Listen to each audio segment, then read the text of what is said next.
এখন আমাদের এখানে ঠান্ডাটা কিন্তু খুব বেশি পড়েনি, একটু হালকা হালকাই ঠান্ডাটা পড়েছে। খুব বেশি যে হাড় কাঁপানো শীত সেটা কিন্তু এখানে এখনও পড়েনি।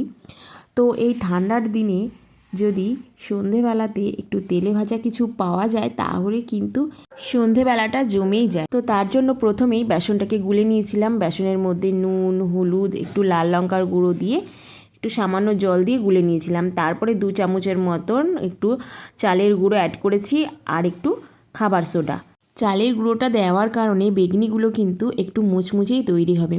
তো বেগুনগুলোকে একটু পাতলা পাতলা করে কেটে নিয়েছিলাম। সেই বেগুনগুলোকে এবার একটা একটা করে ওই বেসনের গোলার মধ্যে চুবিয়ে নিয়ে আমি এই গরম তেলে ছেড়ে দিচ্ছি।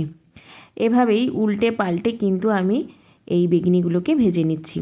এখন তো আমাদের বাইরে তেলে ভাজা খাওয়াটা প্রায় বন্ধই হয়ে গেছে। তো যখন খুব খেতে ইচ্ছা হয় তখন চেষ্টা করি ঘরে তৈরি করে নেওয়ার। সন্ধেবেলাতে তোমরা কারা কারা আমার মতন এই রকম তেলে ভাজা খেতে পছন্দ করো অবশ্যই কিন্তু কমেন্ট বক্সে জানিও। কথা বলতে বলতে বেগনিগুলোকেও ছাঁকনি দিয়ে ছেঁকে তুলে নিয়েছি। আমার বানানো রেসিপি তোমাদের কেমন লাগে অবশ্যই কিন্তু আমাকে কমেন্ট বক্সে জানিও। আর ভালো লাগলে সাবস্ক্রাইব করে পাশে থাকতে কিন্তু ভুলো না।